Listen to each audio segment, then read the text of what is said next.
Hello, this is Cassandra Arnold, and welcome to my Community Connections Google site. I'd like to thank my fellow students and professors for all the insight and feedback that they provided me. It's really helped me execute the vision that I had for this project. As a reminder, this is a blended learning unit that will be focused on helping high school juniors and seniors become introduced to the concepts of research, as well as using multimedia in academic settings. So the goal is over 7 weeks, a student will select a topic area of interest in their community, use multimedia to both research the project as well as present on it. As you can see, I used a contemporary graphic pattern that included vivid colors. I wanted to do that because when people think of academic research, they tend to think it as being very formal and strict. However, using multimedia and exploring topics of interest to you in your community should be engaging, and it should have an element of fun. So I wanted to have that reflected in my graphic selection. I also like the use of the negative space here for this particular template, because you can focus on the words, and I think that's important for a subject that involves a lot of information like research, as well as learning technology tools. You know, at the end of the day, the main objective is to connect with your community using some of these tools and concepts. Interestingly enough, I did have a friend who worked with children look at the site, and she didn't necessarily think that as it responded to students based on, the tone of the text that I was using, and I think maybe the dark colors in the header might have been a little too strong. So I decided to add a very quick animated video, and I used Powtoons, and I'd like to share it with you.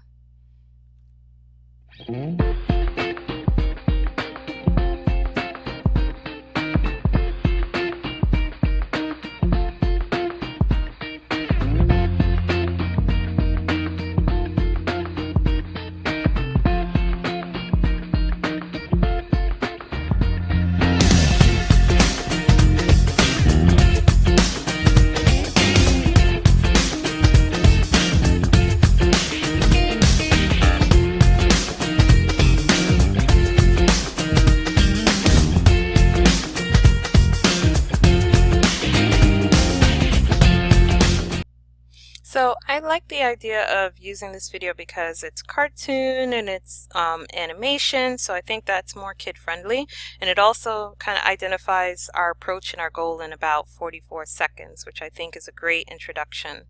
Another thing that I did, I formally had, this is a mission statement, and that tone was akin to summarizing the instructional guidance per the New Jersey State curriculum, as well as some technology standards for students. So I changed it to a welcome message. Instead of welcome students, it was hello team, and I asked some open-ended questions that I was going to elaborate on further in the introduction to help them wrap their head around, how am I going to use my community for a research project?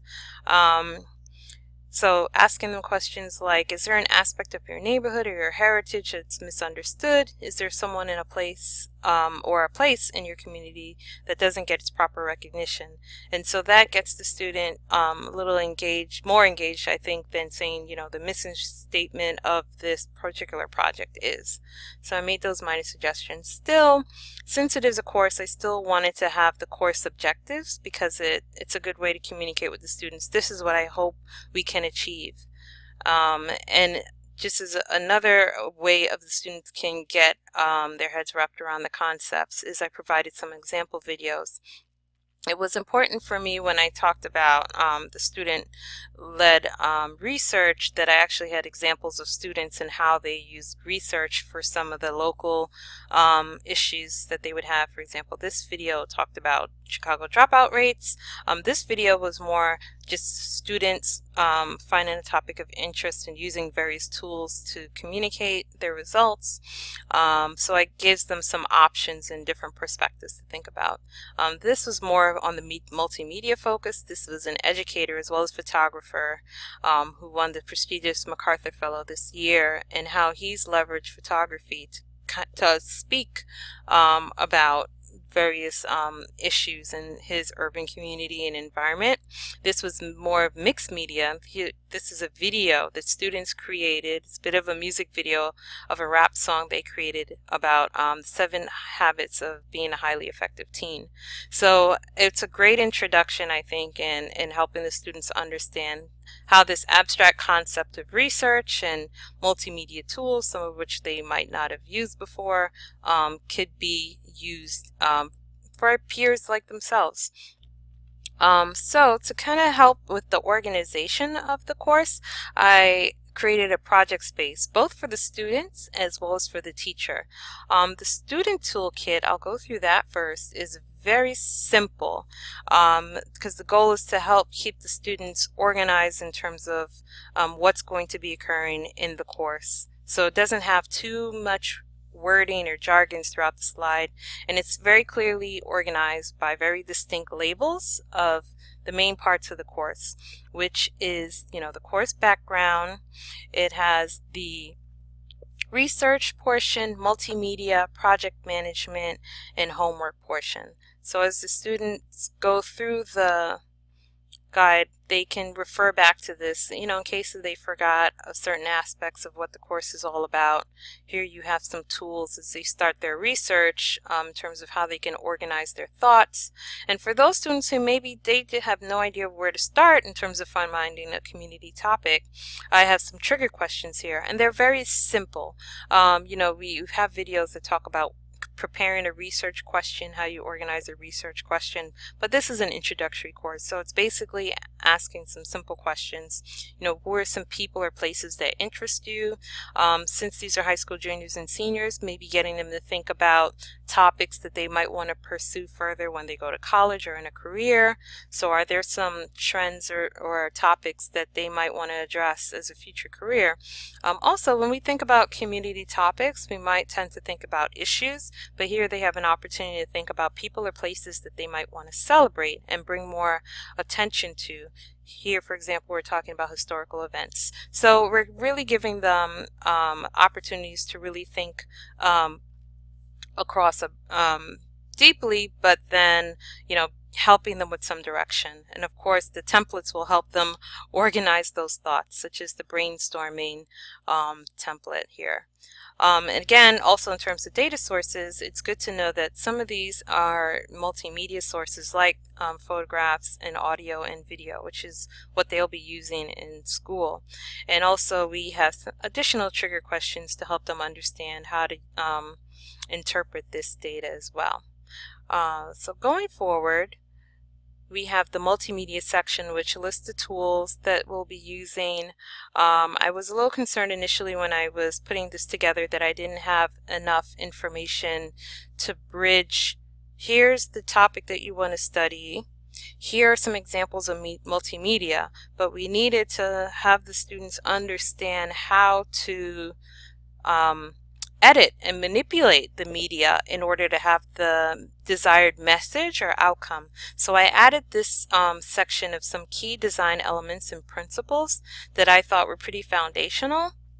And I've included some of my own pictures and videos from past projects to use for in-class demonstrations. So, within those first 2 weeks, we'll be learning the concepts. Here we have some actual footage that we can work with in some of those initial tools.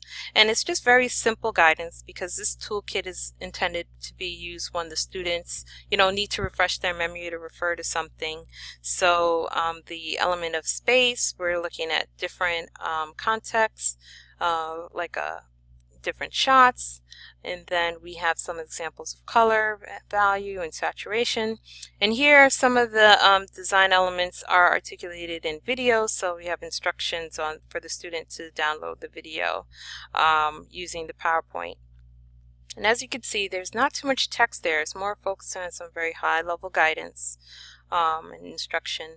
And in terms of the organizational kits, like so when students are giving feedback, here's how you are constructive, and here's how you can provide your feedback to the students. and how you can organize your presentation examples.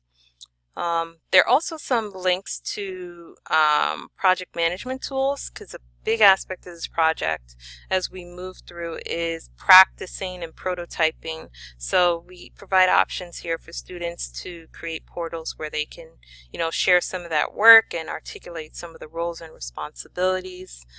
So this is a good objective of the student toolkit, to have everything all in one, even though we have different tabs for different things.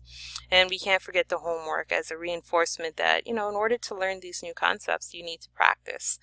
So homework is important, but we think it's something that's manageable. And of the course rubric, I deliberately put it at the end of the presentation because, as this is an introduction course, don't want the students to be overwhelmed with what they'll be graded on or what they need to have their project look like at the end. I wanted to first get them acclimated to the different concepts and be comfortable working through the different exercises first. Maybe then, as we start preparing the presentations, we can start going more in depth into the rubric. And of course, contact information is always important. Now, the teacher toolkit will be a bit different. It'll definitely be a little bit more formalized in terms of the tone of the information. Like for example, here's a big picture view of the entire course. This was the flowchart that I created, and I think when you're dealing with a blended learning class and a class where you have students at different levels of understanding, it's sometimes good to have a big picture that you can refer back to as an instructor. So this outlines here all the activities that you as an instructor need to focus on, what the students should be working through each week, what they should be working on in their breakout sessions as teams, and this basically summarizes some of those main points.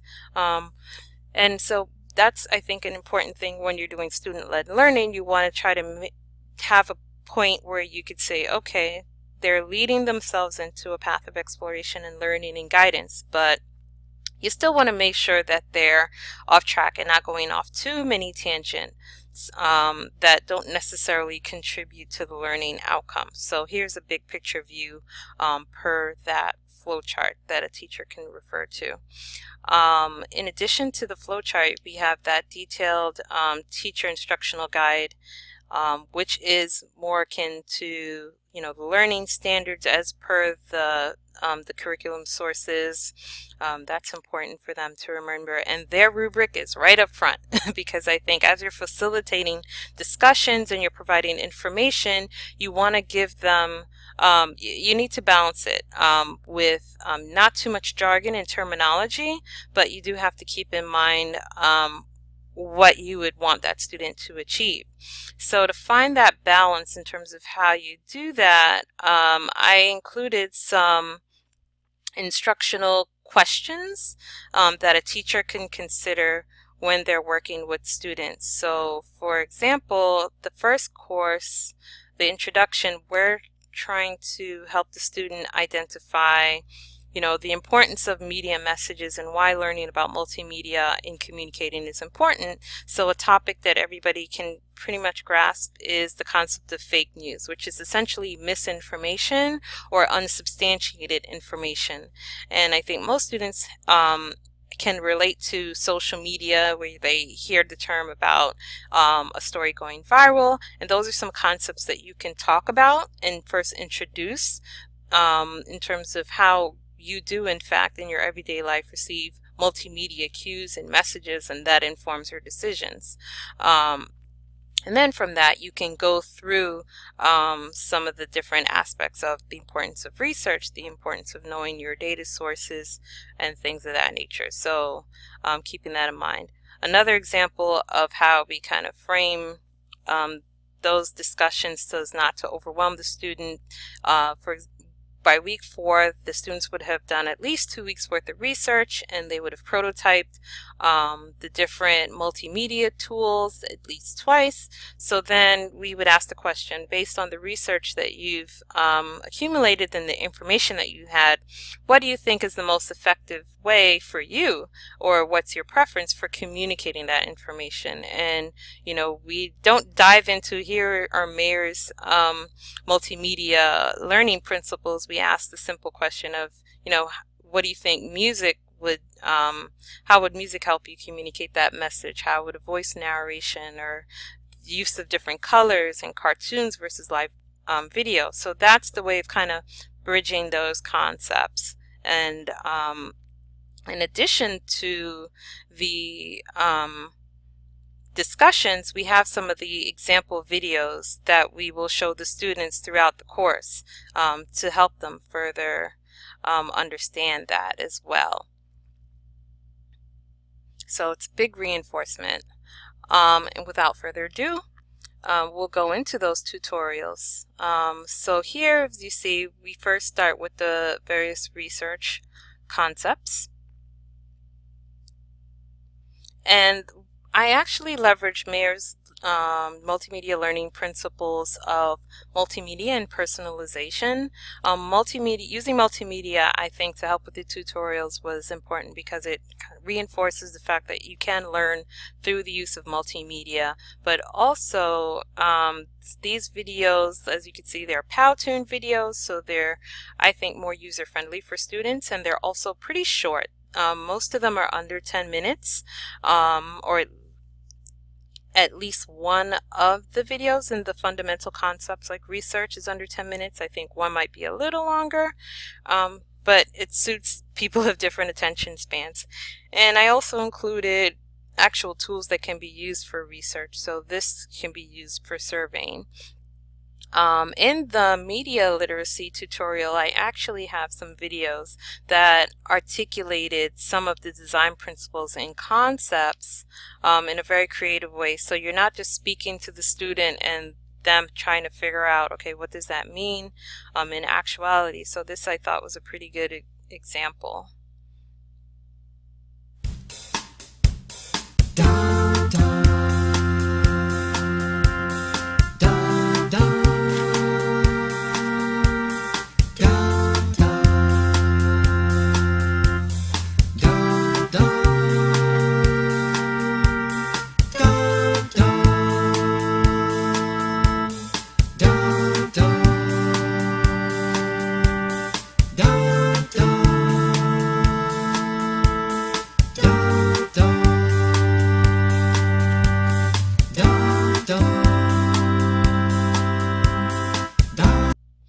And the goal there is to show students the variety. They can get as specific or as creative as they want. And I thought it was important to understand those fundamental concepts before we started going into the detailed tools. So here, later on in the tutorials, you'll have how to use various photography and video modes. I also included a topography tutorial as well, because some students like to be creative, not necessarily in images, but in words as well. Then I have a separate tutorial for section for the audio media. As you can see, there's music in some of the videos, but I think podcasts are becoming very popular as well. So here's an introduction to that concept of podcasting and some of the audio software that could be used for that. Finally, I took a little spin on the visual aspect. I love pictocards because it's a great way to show statistical data. There could be some students that are very into statistics and math, but this, I think, is a great way to show how you can become creative using multimedia for topics like that. And again, as I mentioned earlier, we have some project management concepts that we want the students to understand.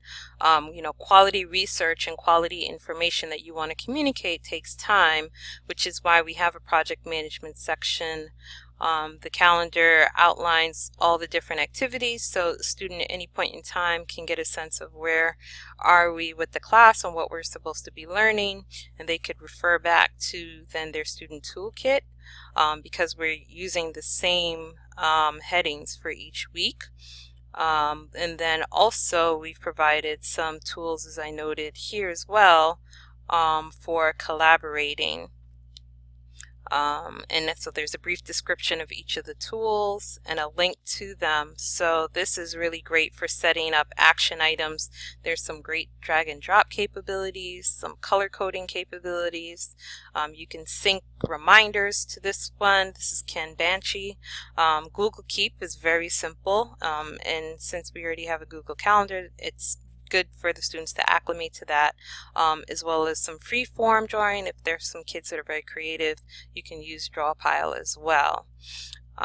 Interestingly enough, I wanted to include a site where students can have like an open forum or discussion, but in the last 2 days I created a actual text box below here that didn't necessarily work very well. So as an alternative in the project space, where students are supposed to populate their assignments, I put a comment section here for them to provide feedback. But of course they have the contact information of the instructor. Finally, as we're doing all this learning and we want students to be engaged and prototype, surveys were extremely important. I indicated that I wanted to create a pre-course survey because I didn't want to make too many assumptions about people's experience with using multimedia as well as their experience with research, because a large aspect of this the student-directed course is that we're having discussions that help bring out their experiences. So that's why I thought a pre-course survey was important. We don't want to have topics that are kind of irrelevant or examples that I'm drawing from that are kind of irrelevant, and you can kind of leverage their own words and their own experiences to help draw them into the discussion. So asking their basic biographical information, as well as an extensive list of their interests. As you can see, they range from creative to technical to social services, social research, everything, fashion, cooking, sports. I think everything is open to them. And from that, the instructor can gauge what level of experience they have. And as you can see, they tend to be closed-ended questions, so it's a good way to get a quick snapshot. But I figured that later on we need to have more open-ended questions to gauge feedback. Week 1, since we're just introducing topics, my survey was a little different. Pretty much wanted to gauge how they feel about the course at this point in time. And whether they've identified a topic. So for students that didn't identify topics, I would reach out to them separately and kind of help them work through some of those example questions that I mentioned in the student toolkit. As this is a 7-week course, we can't wait too much time for them to kind of identify what they want to do. So week 1 was a little light. The surveys from week 2 to 6 were a bit more involved in that they're more open-ended, and I'm really trying to gauge effectiveness of how we deliver the information and how they are receiving the information, because this type of course, it builds upon what was learned the previous week, and if one aspect of the prototyping or the discussions aren't necessarily resonating with the students, the instructor should try to identify that pretty quickly so they can address it. So this is a yes/no question, but then we start gauging into doing a linear type of analysis where you're gauging level of effectiveness. So were the concepts communicated? Do you think you can apply those concepts? Do you have a clear vision of how this relates to your project and how you can move forward with your project? Are the instructional guides for the homework, are they something that you feel you can tackle and that's okay? And you say that it's either I understand or I am so confused. And I think that that's very helpful for the instructors. And we're also gauging the support tools, so the class demonstrations, the tutorials, the amount of time that you spend for the tutorials. That's also important to gauge. And finally, we asked the students if you ranked anything that was, below adequate, or just okay and adequate or below, please provide some more extended guidance to us as the teachers. And the final survey, this is at the end of all the presentations, is also open-ended, but we really want to gauge that last part of Mayer's concept of integrating the information and the knowledge. So we ask different sets of open-ended questions. For example, do you have a different perception of your community? What's the point of learning and using your community for learning if you felt you didn't get anything from it? So I think by asking that question, you got to be really honest about how you're executing that learning objective of integration as an instructor. And we ask the students to explain. Do you have a different perception of social media and how to use media? How is learning these new concepts, how has that helped your confidence going forward in terms of technology and also in terms of media literacy? And also, I think a really important question, would you recommend this course to other students? Like if they found it very helpful but they wouldn't recommend it to other students, that might give you a different aspect of maybe some drawbacks that students might not necessarily see as drawbacks initially in some of the previous surveys. And we again ask for any of those other linear questions where we're gauging ranges to kind of provide some elaboration. So this is primarily the main components of my Google Sites. Feel free to look at it in more detail and reach out to me on my blog for any questions. Arnold Cass. Take care.